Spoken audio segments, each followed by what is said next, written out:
October.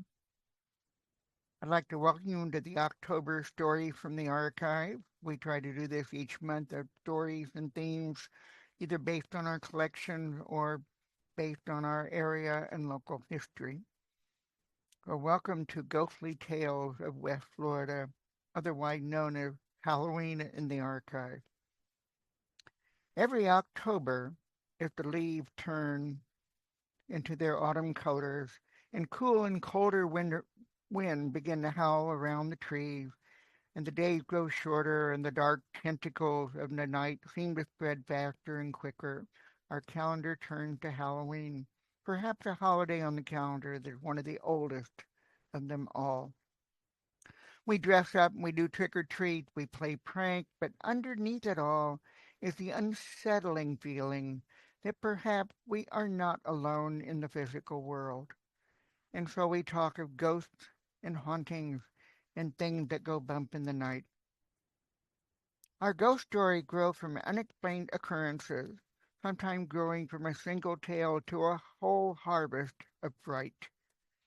In my role as an archivist, I try to preserve history. And in the practice of history, we attempt to apply reason, verify sources, look for evidentiary proof of how and why things happen. Well, with ghost stories, you can forget all about that.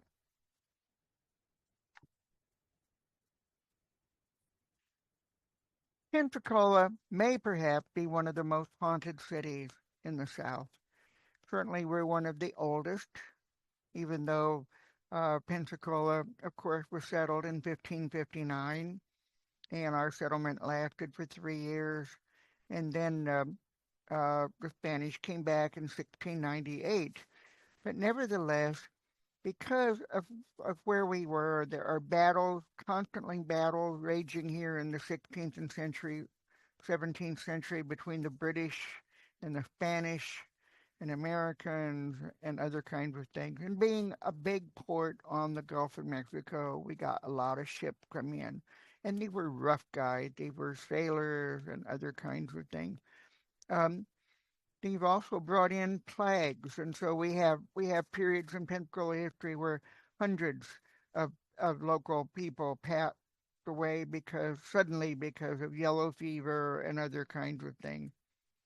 Now, ghost hunters try to cite residual energy to explain ghosts, and certainly the residual energy of Pensacola, with its long history and shipwrecks and Indians and presence of the military, may make our area one of the largest residual energy centers in America. And also because Pensacola was kind of a compact city. It organized around the waterfront, and it really didn't expand much beyond that area until after the Civil War. So today, let's share some of these horrible stories. I'm sorry, ghostly, if not ghastly stories um, that talk about our area and things that happen here. I will note that before I start off, for example, our first governor of West Florida, Andrew Jackson, came here. He brought his wife Rachel with her.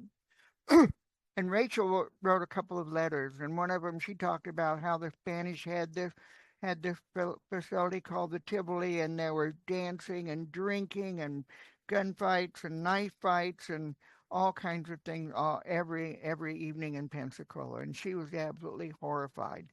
Um, and so we have all of these kind of things in our background. Well, let's start off with our first story called, and because of that, some of the ghosts were already waiting here at the time we started getting more civilized settlement. The first story I'm going to share with you is called The Beating Door, or The Greek Witch of Pensacola, in our archive. And sometimes it's our imagination and ghost stories that gets the best of us. Some years ago, here in the archive, I got a call from a local retirement center from the administrator. And she said that one of their residents had passed away, and she was known as the Greek Witch of Pensacola. And all of her remaining possessions, her books and that were in her closet, and people were refusing to come in and have meetings with her. And people were canceling their visits because they were just terrified of the residual energy around the object that she had in the closet. And as she talked to me, she got more and more agitated on the phone. And of course, in my imagination, like a good Stephen King novel, I began imagining the closet door just beating to the sound of a heartbeat and contracting and books bound in human skin. And so, of course, I rushed right over there to get these items for the archive. And sadly, of course, the closet door was not beating.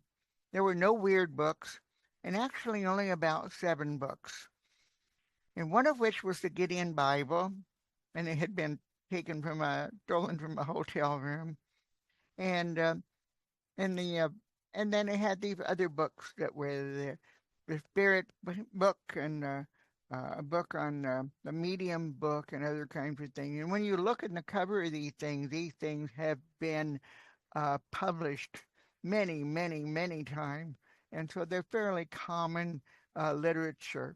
But one of the most interesting books I think that came out of the closet was this one, and it was called Candle Burning Magic.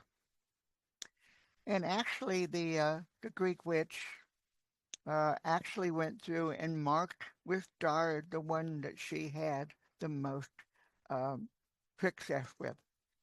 And so we have those today in our rare book collection and all. And no, they were not bound in human skin, and the closet door wasn't beating. But it shows the kind of things that an archivist or even an average person may develop on a collection. If there are residual if there are residual energies of ghosts around places, why not objects? Why not books and paper? And after that film, The Sixth Sense came out, where the little boy said, "I see dead people." Sometimes I tell people I see dead people's papers as an archivist. So one day we actually had a team of ghost hunters go through our archive. And they came in and they had electronic recorders and they had infrared cameras and they went through the area, scanning the whole area and going through here. We're located in the basement of the library. And by the way, this building is a library and it was built as a library. It is such a sturdy building. I've actually had people tell me that it was actually originally an insane asylum and then became part of the university, which is totally false. But they might be describing as current inhabitants of the building for any case. But the ghost hunters came through our area and they looked through the archive and they didn't find anything. They said there was one spot that every time they walked through, their equipment would shut off. They told me this as they were leaving and they didn't tell me where that was, so I don't know where in the archive that that would work. But I have worked with cold case investigators that use our archive and newspaper archive to research backward in time. Now, I said something earlier in the answer mine. Did I say plague? In 1965, Army Lieutenant Henry Sanford Ganbort was stationed at Fort Barrancas here, and he served several administrative positions, including command of Fort Barrancas and Fort Pickens, until he was transferred to Boston in March of 1869. Now he frequently wrote letters to his sister, um, and excerpts of his letters were published in 1875 in this book, which we have a copy in the collection. In July and August of 1867, Pensacola and the forts were struck with yellow fever. Fort Barrancas became an army hospital, and the men who were not sick were moved across the bay to Fort Pickens. The idea was to isolate them from the other people. We did not know where yellow fever came from. It was often believed that it was a swamp gas and you got it by contact with other people, if not until many years later we discovered it's carried by mosquitoes. But anyway, the idea was swamp gas and get the people away from locations where they might be. Now, this is Fort Pickens, and they thought that moving the people across the bay I'm sorry, this is Fort Barrancas. They thought moving people across the bay to Fort Pickens would be a better alternative. There would be salt air and sea breezes and so forth. On August 1867, Lieutenant Gansford wrote his wife that he was at Pickens, but the quarantine doctor kept coming back to the fort after treating patients, which really worried him, even bringing some patients to the fort, which he would then send about a mile away. About 30 soldiers we know have died of yellow fever at Fort Barranca. On August 29th, 1867, he wrote that Captain Hale of the Marines and his lieutenant had died. By November, he was writing that the yellow fever had disappeared from the Navy Yard in Pensacola, which is true. The cold weather comes along. We know it kills the mosquito. We don't have that problem. But in a letter of November 26, 1867, he said that the ghost of Captain Hale of the Marine was seen by the sentinels when on their midnight round on the outer wall, and they charged bayonets, and they disappeared. Even to this day, there are reports of ghostly hauntings in various buildings of the Naval Air Station as well at Fort Pickens and Fort Barranca. In the fort, the tunnels and concourses are dark, long and dark, and sometimes strange shadows seem to lurk in the shadows in the corners, or you can hear unusual sounds. There have been reports of gun cannons in battle and other things. We go back in history, Fort Pickens had 156 mounted cannon on the fort. So during the Civil War, this was a massive, noisy occupation. The other story I like to call is Where's My Medicine? Now, even the Navy Yard on Johnson Street, it was often called an area called Admiral Row. And that's what due that on the base they built these large 1870 period mansion homes that were built for the admirals of the Navy Yard, and they had different names. And this is Quarters A in 1874. It was the home of Commodore Blanchard B. Woolsey, and there was an outbreak of yellow fever.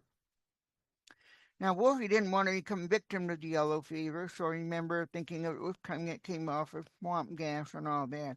He moved up to the third floor, cupola, believing that the yellow fever couldn't reach him.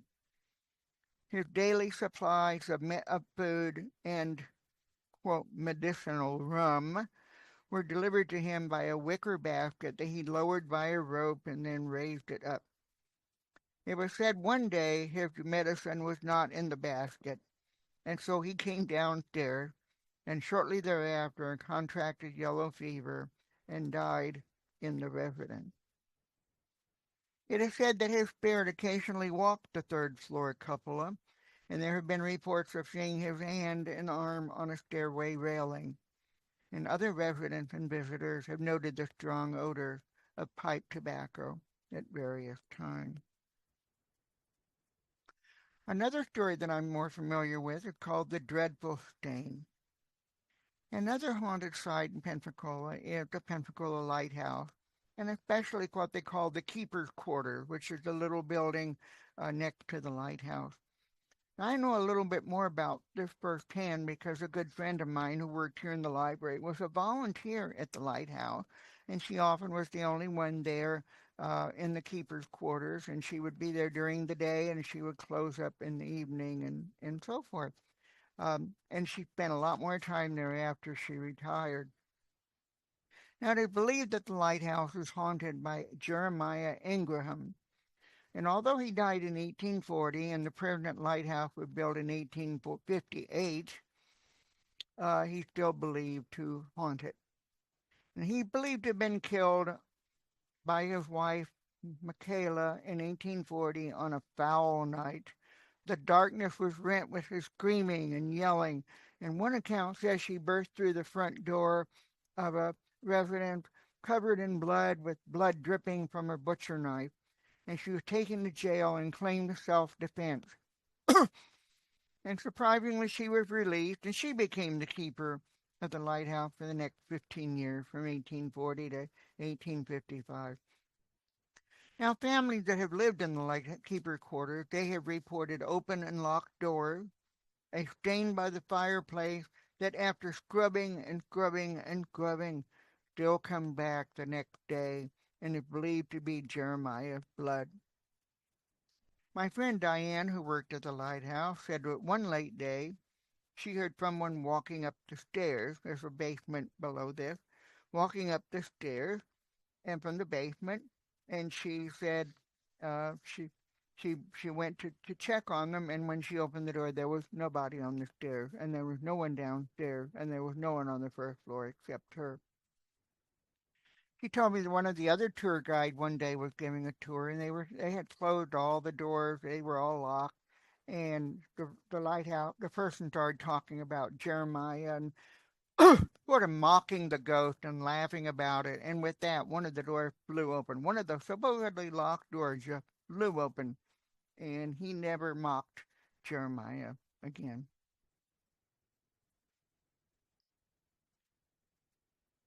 And this is the fireplace, and the there's a stain around it on the wood floor that they've never been able to get out. Now, another haunting I'm connected with, I call "Don't Look Under the Church." In 18 in the 1820s, um, Old Christ Church, a, a an Episcopal church, was built in Pensacola downtown, and this is a picture of what the church looked like in the 1870s. I'm sorry, it was built downtown uh, in 1832 to 1834 period. And it was actually a very simple building. It did not have this structure in the front or the tower on it. And it was common in those days, the rectors of the church, the ministers of the church, when they passed away, they were actually buried under the church itself. And we know that three of these rectors were buried under the church. And this is what the church looks like in the 20th century. And at least when I came to Pensacola in 1981, this is what the church. And like I say, the front part was added in the 1870s. But there were three rectors. Joseph H. Saunders, and he died of yellow fever in 1839. Frederick Peake, who died of consumption in 1846, and David Flower, who died of yellow fever in 1853, and they were all buried under the rectory. And the last service held in the church was 1903, when the congregation moved to a brand new building, which is still on elsewhere in Pensacola. Now, we have an account by a guy named George Hallmark. Now, this building was used as a hospital during the Civil War. That once the Union soldiers came in and occupied Pensacola, late 1862 onward, that this church became a hospital. And George Hallmark had an account where he said that during the Civil War, that the soldiers had heard about the rector being buried under the floorboards. And in fact, there might have been some kind of markers in the church themselves. And he wrote that they dug up the floorboard and violated the bodies, looking for gold ornaments and silver ornaments that might have been buried with the rector. In the 1980s, late 1980, Dr. Beverly Madison Curran, then director of Christ Church, who I knew and who I knew very well, he was able to secure private funding, and the idea was to hired the UWF Archaeology Department to begin the search for them. And what they did, they went through the back of the church. I'll go back a minute here. If you look underneath the church at the base of it, there are these little circular areas, um, kind of a ventilation under the church, and they're around the entire church itself. And so rather than try to violate the integrity of the building, our archaeology people dug underneath that at the back of the church to see if they could find the rector. Um, and it was a program involving our archaeology student, Dr. Judy Bance, and of course, um, volunteers as well. And one of the students was paraplegic, and he was in a wheelchair. And they gave him the task of being a recorder. That is, he kept track. He could write. He kept track of everything they were doing, reports and that type of thing, and he kept notes of the detail. Now, since the building was being used then by the Pensacola Historical Society as a museum, the idea was to not affect the building but go under it, and they did indeed find the minister. Um, and we had enough details about them in terms of their size and height and all that that we were fairly able to identify which one were the rector, and we removed their bones, and we created three new coffins, wood coffins, and we identified them. Each coffin was buried with a ceramic plaque inside the coffin for longevity that identified the individual. And then Dr. Kern, here on the left, um, conducted a funeral service for the reburial of the rector. And the coffin were carried through the church, and the funeral service was held outdoors. By the way, in the digging, it did appear that two of the grave, the bodies, had been disturbed. So we think George Hallmark may have been right in what he wrote.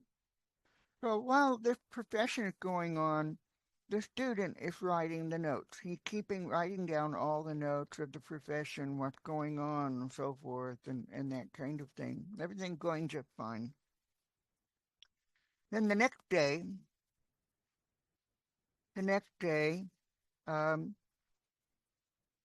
he called up Reverend Kern and he said, I'm working on my notes and everything is just fine. And he said, but he said, I saw three individuals walking behind you. And he said they were obviously ministers because they were wearing uh, uh, vestments and all that. And they talked to one another. He says, and the student says, I couldn't see their feet, but I'd like to know who these three people that were walking behind you. And Reverend Kern said, there was no one walking behind me. And so we think that the three ministers came back to visit their reburial in the church, and they are still there under the church. And I actually heard this story from Reverend Kern, as well as several other people, and others. So I were knew a little bit more of the veracity of this one. Whether or not the three rectors visited or not, that is the story, and it's rather a nice one that the idea that the rectors came back to participate in their own reburial. The other one I'll talk about is called the womanly presence. Now, it's not just male ghosts that are seen or heard of in Pensacola, but women also. And speaking of rectors, I have to mention the Lear Rochblave house. Now, this house is located directly behind the church. It's not, there's a little gap between the church and there, but this house is located back there. And it was built in 1887 by Kate and John Lear and sold in 1897 to Benito Rochblave and Catherine Elizabeth, who lived there until 1912, and considering folk Victorian. Now, we acquired it, the university acquired it. We have a historic trust where we have at least 23 properties that we oversee, and we acquired this structure. And when I came to Pensacola, there was a family living there. They didn't have the lattice work and all that. And once we acquired it, we looked at the old pictures and we brought it back to its 1870s, 1880s, late 1880s style. And so we had a painter, and the painter was on a ladder. I think he was working on the second floor. He was on a ladder on the outside of the building on the second floor, and he was painting the woodwork. And he looked through the glass into the room, and there was a tall lady in Spanish lace, dancing around the room, very happy.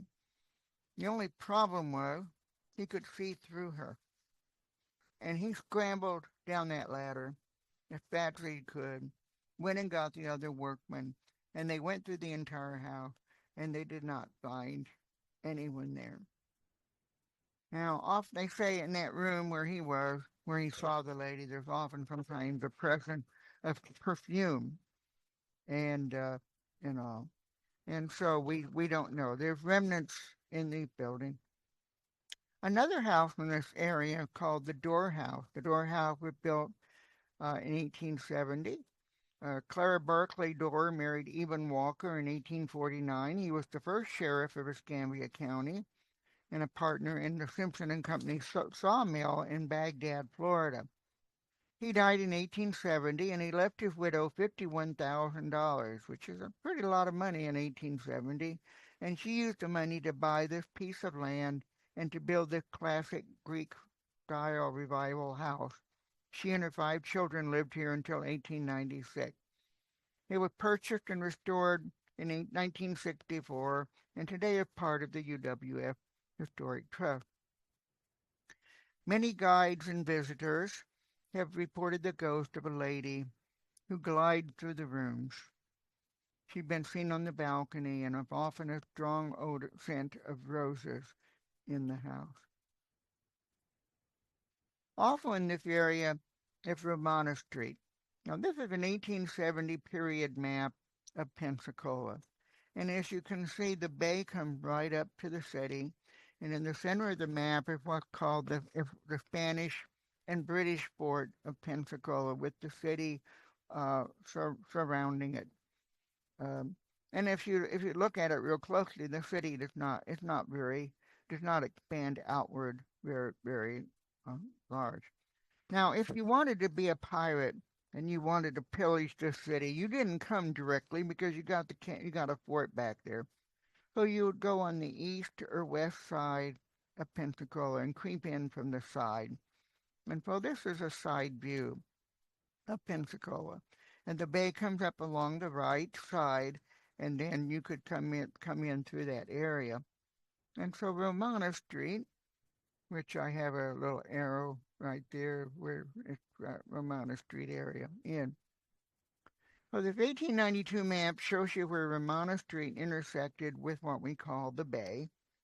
And in the late 1870s to 1820s, there were wharves. The wharf would not have been here. But a story goes that a man and his wife were living on Romana Street, and they witnessed some pirates robbing people.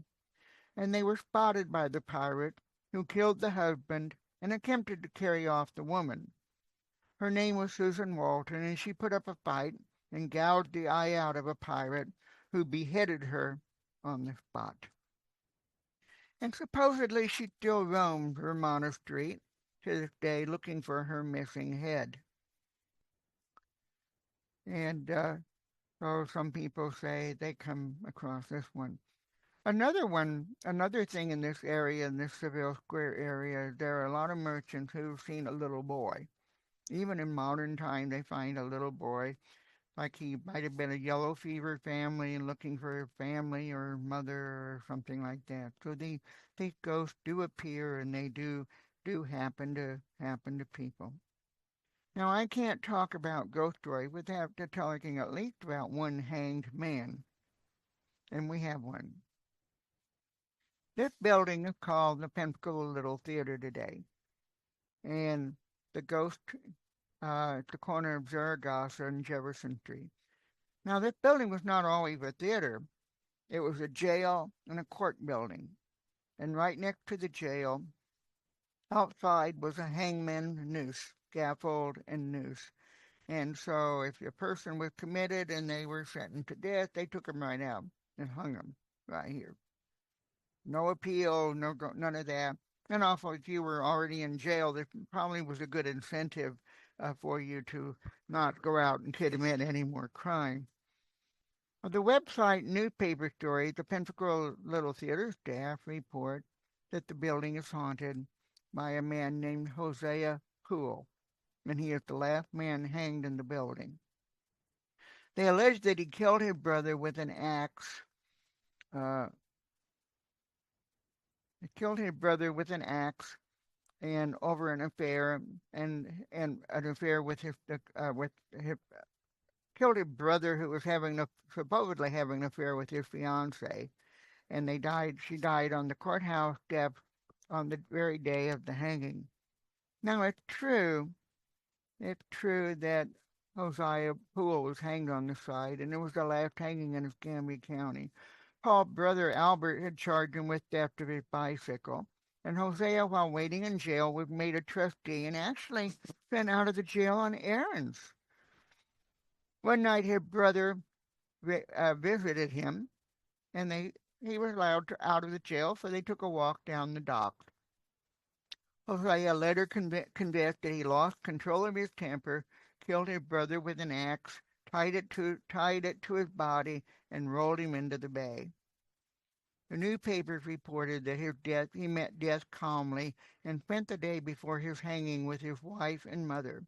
There were many who came to jail either to visit or see him, and many donated funds for his funeral, even to the point the paper noted people began to think they were being charged admission to see him.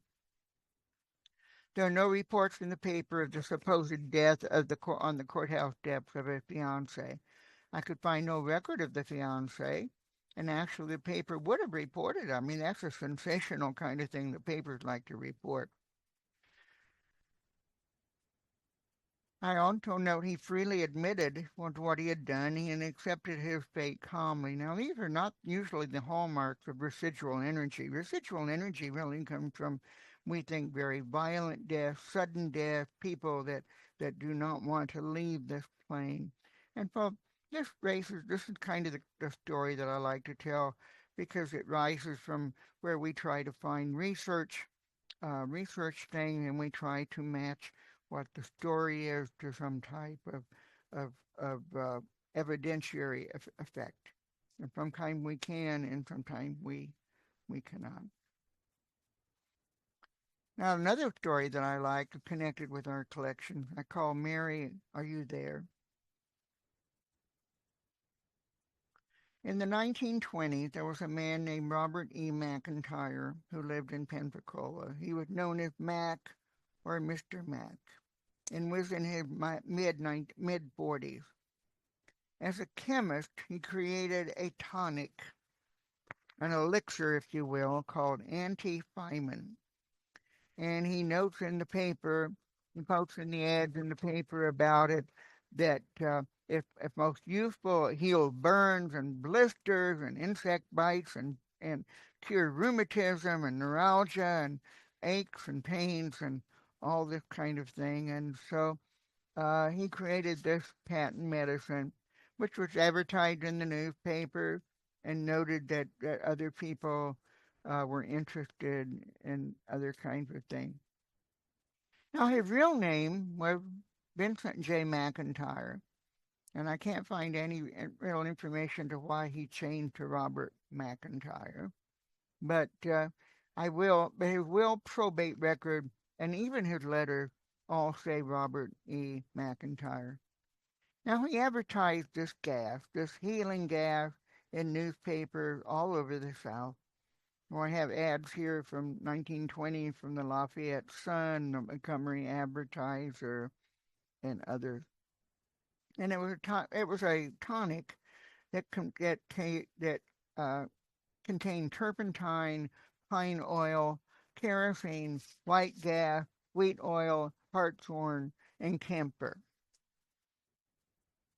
Actually, the camphor might have been the thing that helped did the best thing. Now, he had been married and divorced with one child, but all I can determine this is a one-man business, and he kept pretty much to himself. There is a report that his landlady during World War II contacted and claimed he was telegraphing German U-boats in the Gulf of Mexico off Pensacola. I don't know whether that's true or not. What people did not know was that Mr. Mack had gotten his formula from the other side. He traveled to Atlanta to attend seances, and he had seances in Pensacola where he sought business advice on his business.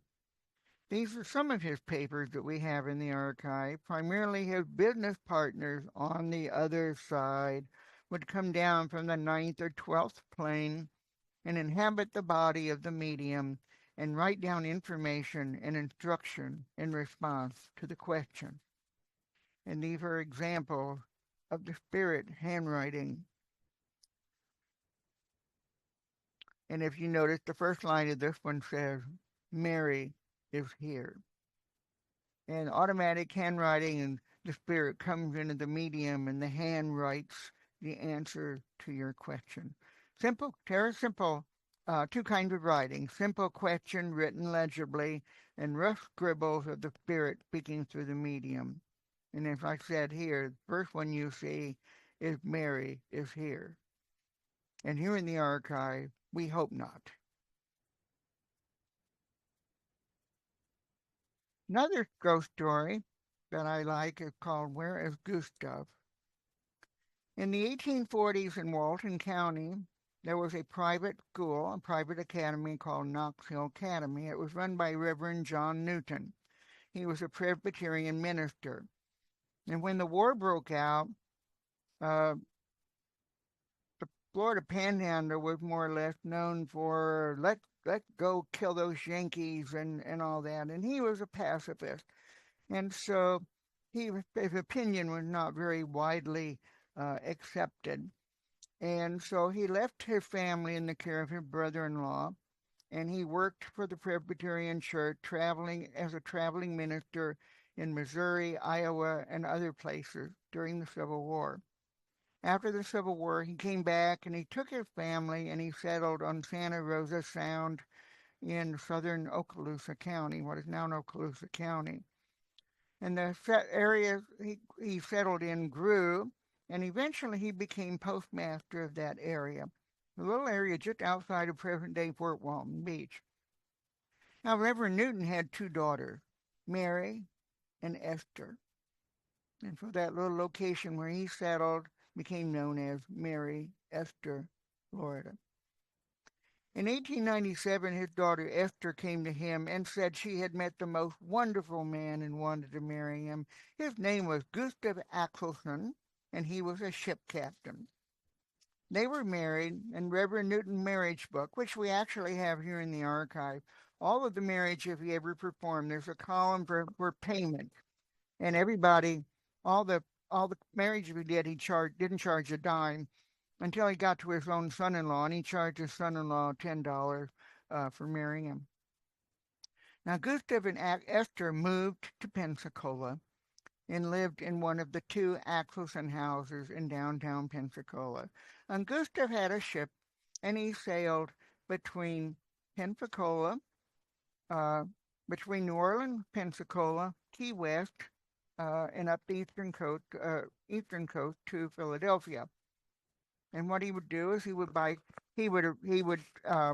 ship cargo, but he would also buy things. So he would buy cargo in Philadelphia and bring tomato down and sell them to Key West, and Key West take bananas to New Orleans and things like that. So he had a thriving business. Around 1904, there was a terrible storm at sea, and he was washed overboard and never seen again. There are two Axelson houses, and there are reports that on dark nights in these houses, mysterious lights will appear. During the blackout period of World War II, many Pensacolians were urged to cover the windows and extinguish lights with a German U-boat in the Gulf. And yes, German U-boats were very common in the Gulf of Mexico off of New Orleans, Mobile, and Pensacola. We actually have maps from the Third Reich showing the U-boats and where they were stationed.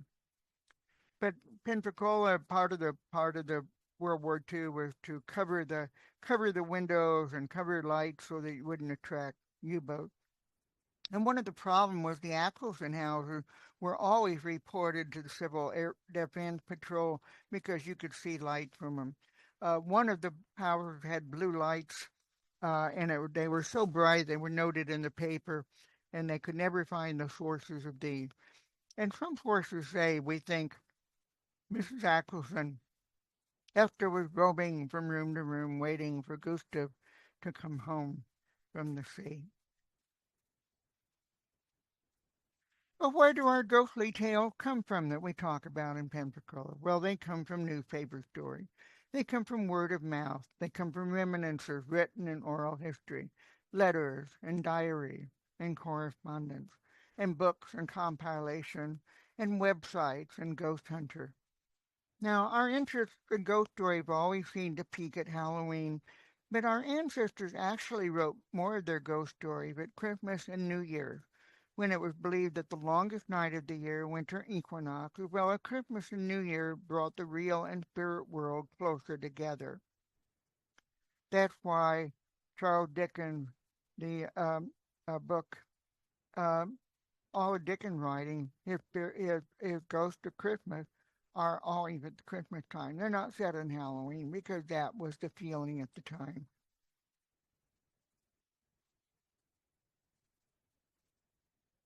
There are lots of websites of ghost hunters.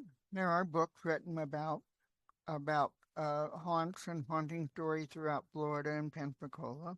Verifying them is a lot of difficult, but in the end, perhaps that's not the story. They're just stories that are too good not to share, and that lies at the heart of our ghastly heritage.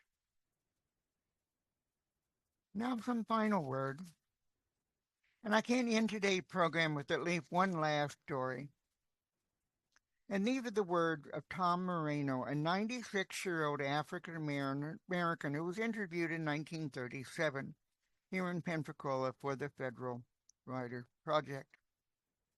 And he talked about the ghosts in Pensacola. He talked about the spirit, and he talked about in his own house of hearing the shutter banging and the door banging and jumping out of the house. And so that's one of the stories that that we have. And so, having said all this, are you sitting there and there's a brush of wind go by you, or the air conditioning coming along, or was that a spirit walking or making themselves known to you? And so, with that, it is time to go. And of course, this is my favorite picture of a library ghost. And so, thank you all for coming today, and I hope you enjoyed our little Halloween in the archive. Thank you.